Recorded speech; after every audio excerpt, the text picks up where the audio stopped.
बहुत बड़ी बात मानी जाती थी। आज ये सब रोजमर्रा की जिंदगी का हिस्सा बन गए हैं। एक दशक पहले तक मानव रहित फाटक भारतीय रेल की एक पहचान बन चुकी थी, एक आम तस्वीर थी।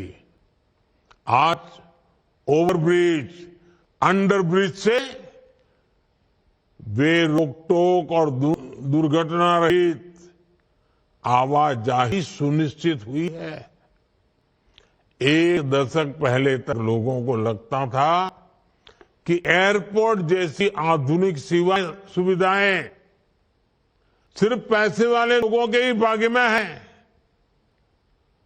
आज गरीब और मिडिल क्लास के लोग रेलवे स्टेशन पर भी एयरपोर्ट में जैसी सुविधा होती है ना, वो सुविधा रेलवे में सफर करने वाला मेरा गरीब भाई बहन भी उसका लाभ ले सकता है।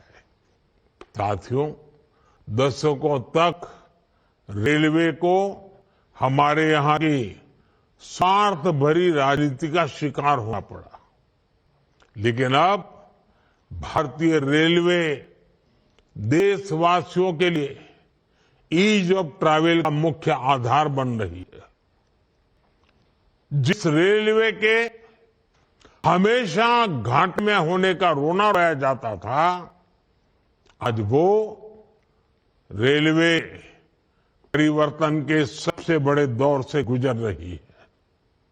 ये सब कुछ आज इसलिए हो रहा है क्योंकि भारत 11वें नंबर से छलांग लगाकर 5वें नंबर की अर्थव्यवस्था बना। 10 साल पहले जब हम 11वें नंबर पे थे, तब रेलवे का औसत बजट 45,000 करोड़ रुपए के आसपास रहता था। आज जब हम 5वें नंबर की आर्थिक ताकत है, तो इस वर्ष का रेलवे बजट 2.5 लाख करोड़ रुपए से अधिक का है। आप कल्पना कीजिए, जब हम दुनिया की तीसरी बड़ी आर्थिक महाशक्ति बनेंगे, तो हमारा सामर्थ्य कितना अधिक बढ़ेगा। इसलिए मोदी भारत को जल्द से जल्द दुनिया की तीसरी सबसे बड़ी अर्थव्यवस्था बनाने के लिए जी जान से जुटा है। लेकिन साथियों, आपको एक और बात ध्यान रखनी है। नदी नहर में पानी चाहे कितना भी क्यों न हो, अगर मेड़ टूटी हुई हो तो किसान के खेत तक बहुत ही कम पानी पहुंचेगा। इसी तरह बजट चाहे कितना भी बड़ा हो, अगर घोटाले होते रहे, बेईमानी होती रहे, तो जमीन पर उस बजट का असर कभी नहीं दिखता। बीते 10 वर्षों में हमने बड़े बड़े घोटालों को, सरकारी पैसे की लूट को बचाया है। इसलिए बीते 10 वर्षों में नई रेलवे लाइन बिछाने की गति दोगुनी हो गई।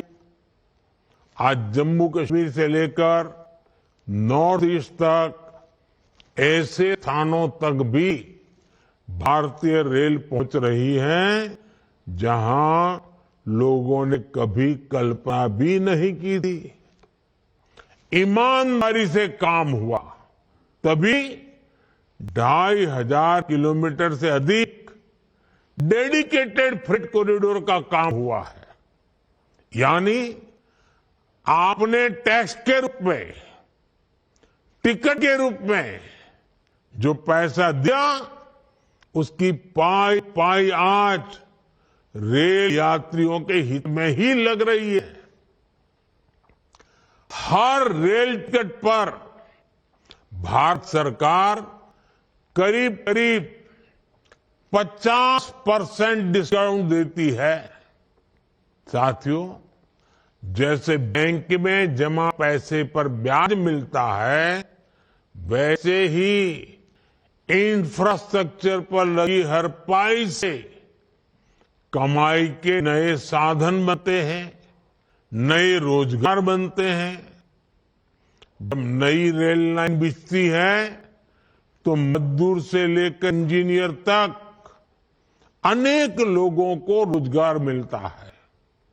सीमेंट, स्टील, ट्रांसपोर्ट जैसे अनेक उद्योगों, दुकानों में नई नौकरियों की संभावनाएं बनती हैं। यानी आज जो ये लाखों करोड़ रुपए का निवेश हो रहा है, ये हजारों प्रकार के रोजगार की गारंटी भी है। जब स्टेशन बड़े और आधुनिक होंगे, ज्यादा ट्रेनें रुकेगी, ज्यादा लोग आएंगे, तो आसपास रेहड़ी पटरी वालों को भी इससे फायदा होगा। हमारी रेल छोटे किसानों, छोटे कारीगरों, हमारे विश्वकर्मा साथियों के उत्पादों को बढ़ावा देने वाली है।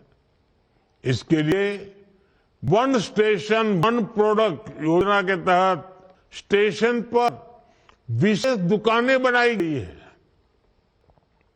हम रेलवे स्टेशनों पर हजारों स्टॉल लगाकर उनके उत्पाद बेचने में भी मदद कर रहे हैं। साथियों, भारतीय रेल यात्री सुविधा ही नहीं है, बल्कि देश की खेती और औद्योगिक प्रगति का भी सबसे बड़ा वाहक है। रेल की गति तेज होगी तो समय बचेगा। इससे दूध, मछली, फल, सब्जी ऐसे अनेक उत्पादन तेजी से मार्केट पहुंच पाएंगे। इसमें उद्योगों की लागत भी कम होगी। इससे मेक इन इंडिया को, आत्मनिर्भर भारत अभियान को गति मिलेगी। आज पूरी दुनिया में भारत को निवेश के लिए सबसे आकर्षक माना जा रहा है। इसका एक बड़ा कारण ये आधुनिक इंफ्रास्ट्रक्चर भी है।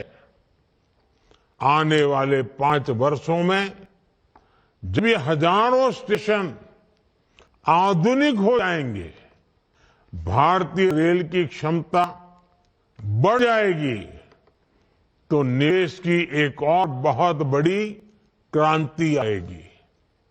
भारतीय रेल को अपने कायाकल्प के इस अभियान के लिए मैं एक बार फिर अनेक अनेक शुभकामनाएं देता हूं और सभी देशवासियों को भी एक साथ इतना बड़ा कार्यक्रम का हिस्सा बनना, एक ही कार्यक्रम में लाखों लोगों का जुड़ना, सभी आदरणीय मुख्यमंत्रियों का समय निकालना, गवर्नर का समय मिलना, ये अपने आप में आज का ये कार्यक्रम शायद हिंदुस्तान में एक अनेक प्रकार की नई संस्कृति को लेकर के आया है।